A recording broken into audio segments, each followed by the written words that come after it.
Za nekatere globoko zdravljenje, za druge nevarna igra z zavestjo. Niso to ene stvari, s katerimi bi se človek igral kar tako. Obredi, ki naj bi odpirali vrata v najglobje plasti človeka. Marsikaj sem doživela in videla na teh obredih, sem mnenja, da je res fajn, da prideš v roke k nekom, ki res ve, kaj dela.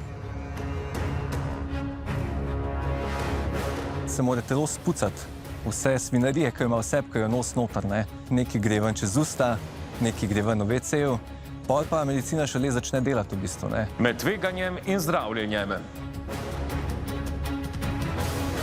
Medicine vodijo v skromnost, v mir, v sprejemanje in v nesojenje bilo česa.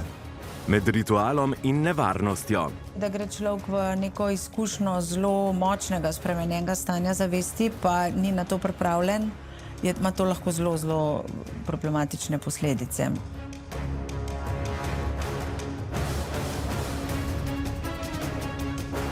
Previdnost ni odveč, saj se hitro lahko zgodi, da šamanstvo postane šarlatanstvo. V Sloveniji in po svetu se širi pojav, ki odpira vse več vprašanj. Kdo vodi te obrede in kakšna je njihova resnična cena? De cuando estamos listos para dirigir una ceremonia, pues es un proceso. No es un proceso de 1 año, 2 años, es proceso de muchos años para realmente ser un curandero.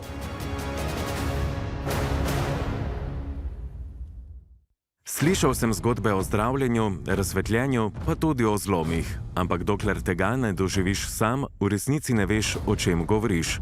Zato sem se odločil za izkušnjo z ayahuasko.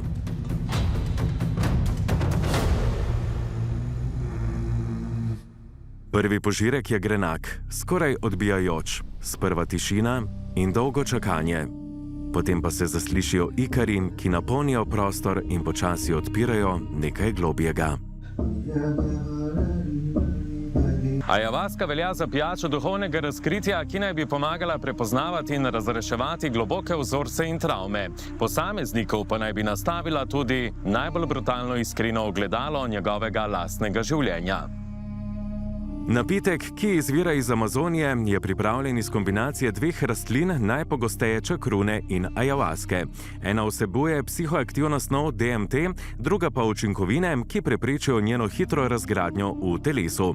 Zaradi tega lahko pride do izrazitih sprememb v zaznavanju, čustvovanju in razmišljanju, pri čemer so učinki zelo individualni. In temu šamani rečejo pravi študij za življenje, ker se učiš od rastlin. Imamo v bistvu izkušnjo zdravljenja in globokega potovanja vase. In takrat si vzameš več časa in lahko zelo globoko greš na zelo varen način. Seveda je pol tudi ključna integracija, ko prideš domov. Kličem vse spirite narave. Pridružite se sveti pesmi. Maja, Gabriel, Matic in Rastko. 4 Slovenci z večletnimi izkušnjami na področju šamanskih obredov s psihoaktivnimi rastlinami, pogosto imenovanimi svete medicine, tudi na domačih tleh. 10 let nazaj eksperimentiral s temi zadevami, naprimer, kakor je DMT, gobe, LSD. In sem že takrat videl, kaj prinaša to spremenjeno stanje zavesti. Ayahuasca, bufo, HP, DMT, čanga. Probal sem verjetno ducat ali več različnih in sem spoznal, katera je tista, ki meni najbolj odgovarja. Ayahuaska je še vedno moja, jaz rečem, najljubša medicina, ker jo najbolj čutim kot spirita in se k njej vedno znova vračam. Izkušnje pa imam tudi z gobicami, z vočumo oziroma San Pedrom, ampak grem samo v raziskovanje tistih, ki me res zanima. Zelo pomembno je, da si izberemo medicine glede na stopnjo, v kateri se nahajamo v našem razvoju. Zato, ker je vsaka medicina potrebna za določeno stopnjo. In ayahuaska je bila taka pri meni, ki je vse skupaj povezala.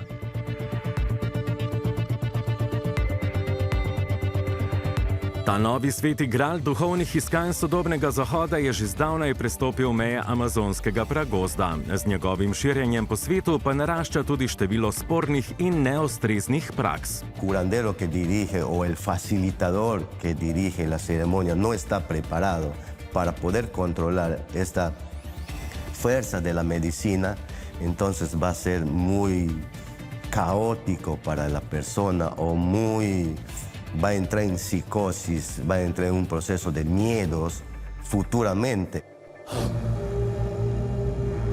Ikari so me počasi odnesli, sprva skozi tunel barv in ozorcev. Potem sem, kot orel, letel nad reko, gorami in pragozdom. In potem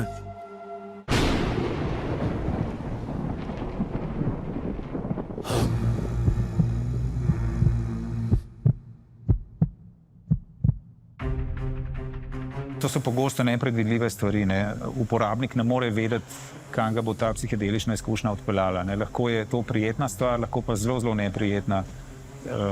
In pač v takem primeru bi rabil nekoga, ki ti lahko priskoči na pomoč. Ne?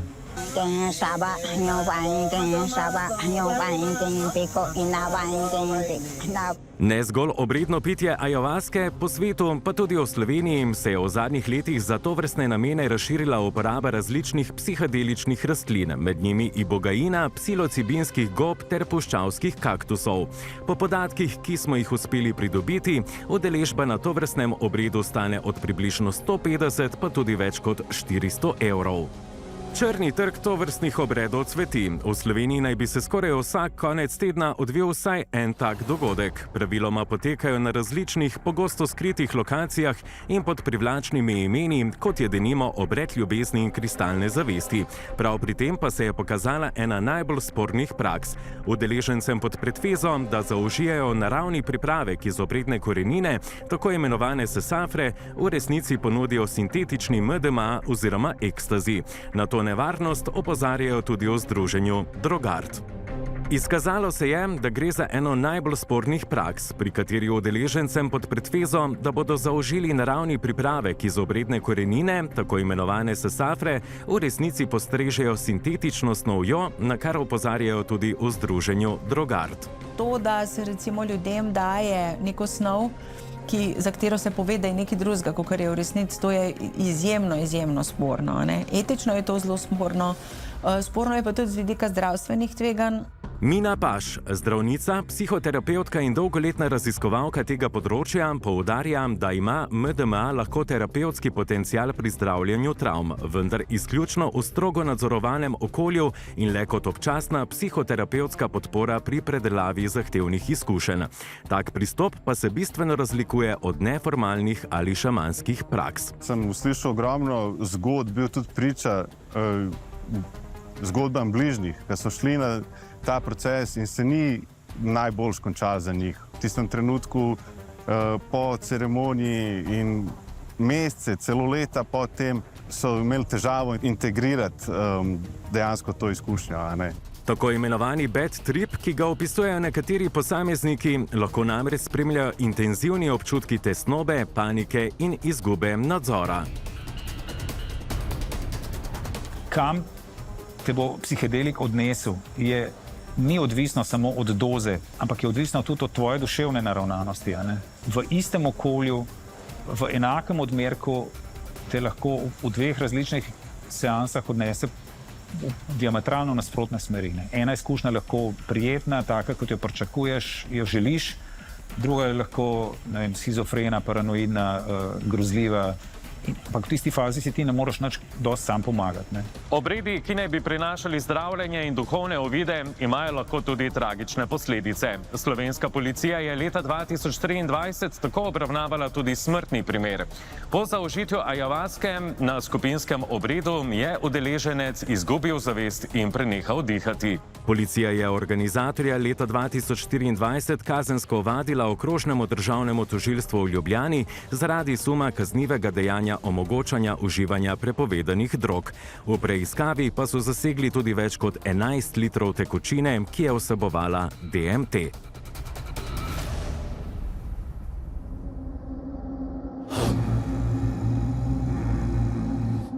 Pred udeležbo na obredu je ključno, da se dobro pozanimate o njegovi izvedbi in se pogovorite z vodjo. Preverite njegove izkušnje, način dela ter ali zagotavlja varnost udeležencev. Vedno, ko izvajalec ne preveri zdravstvenega stanja, ko ne pove, kaj točno se bo tam uporabljalo, ko ne pove, kako bo obred izgledal vnaprej, ko se ne posveti recimo vsakemu udeležencu posebej, izvajalci, ki nimajo poskrbljeno za pripravo in integracijo izkušnje, to so vse lahko že rdeče luči, a ne? Prvi alarm je, da jaz ne bi šla na noben obred, kjer je 40 plus ljudi, razen v primeru, da je na tem obredu en res zelo izkušen šaman, ki ima 30 plus let izkušenj dela s to medicino. Nekdo nas mora pripraviti na ta obred, zato je struktura obreda zelo pomembna. Se pravi, obred mora imeti strukturo.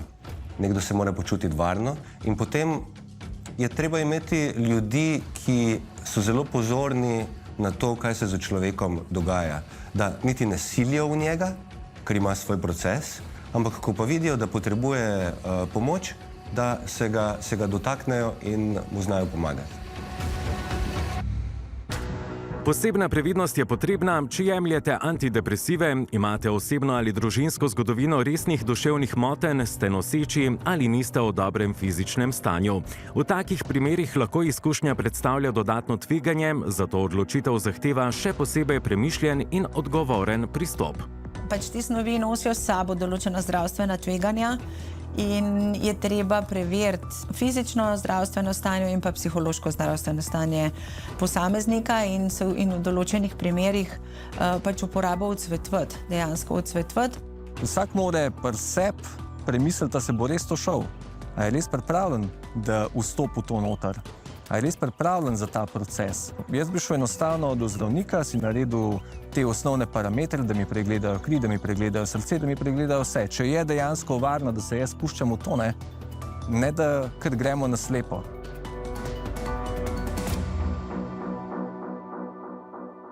Če kontraindikacij ni, je ključno, da je posameznik jasno in vnaprej informiran, kaj bo zaužil, v kakšni količini, kakšni so učinki in kako bo izkušnja potekala, da lahko poda informirano soglasje.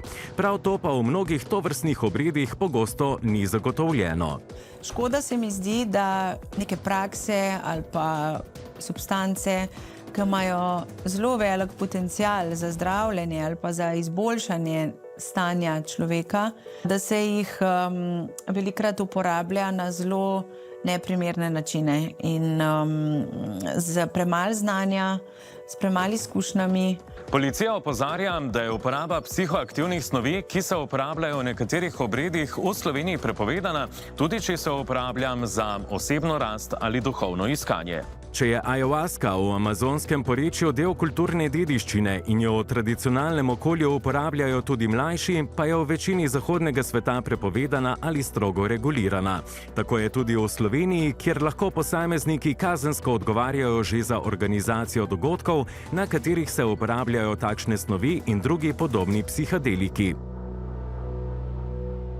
I had a very great ayahuasca experience that I saw some things. I would never recommend people to do this recreationally, but doing it with the right people, if you are suffering from a huge amount of loss, grief or trauma, then these things have a way of working as a medicine. Ayahuasca is definitely on my bucket list, and when I do it, I'll approach it very seriously, and I'll do it through real shamans in the Amazon. Raziskovanje terapevtskih potencialov psihadelikov sega v sredino prejšnjega stoletja, vendar se je v 70-ih letih ustavilo zaradi nenadzorovane rabe teh snovi in tako imenovane politične vojne proti drogam, ki jih je uvrstila med prepovedane substance, kljub že takratnim dokazom o njihovih zdravilnih učinkih. Dobre izkušnje ti prinesejo prvo ta čudovit aha moment, realizacijo, ego smrt, ponovno rojstvo, ogromno ene hvaležnosti, da se zaveš, da je življenje dar, da vse, kar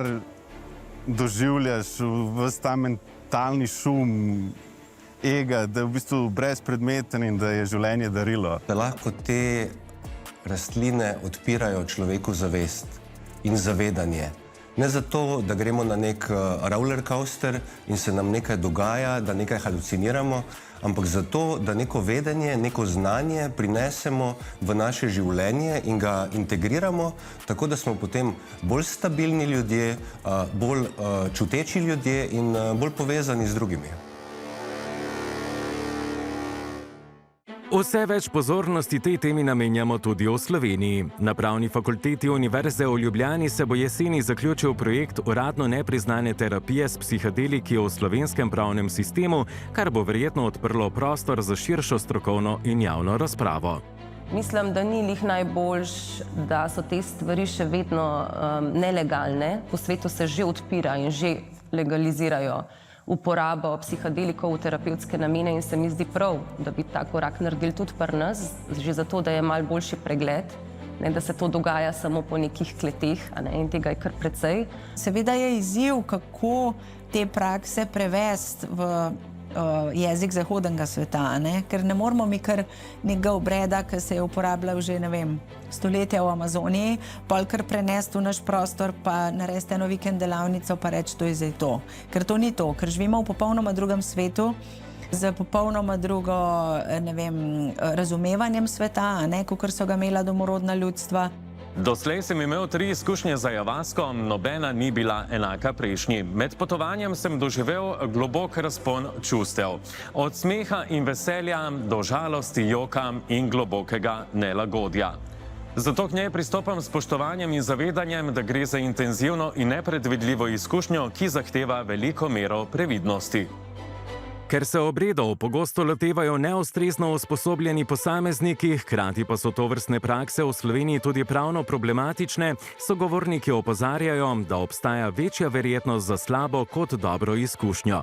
Zato priporočajo, da se takšnih obredov udeležite tam, kjer imajo izvor in tradicijo. Muchas veces no muestran el respeto correspondiente a la medicina, simplemente lo dicen, oh, quiero mirar las cosas.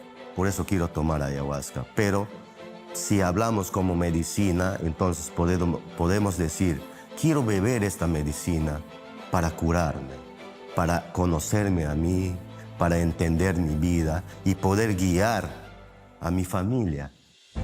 In ko se to zgodi v varnem in nadzorovanem okolju, je izkušnja lahko tudi globoko osebna in transformativna. Vprašanje pa je, ali smo pripravljeni nositi posledice odgovorov, ki jih tam lahko dobimo.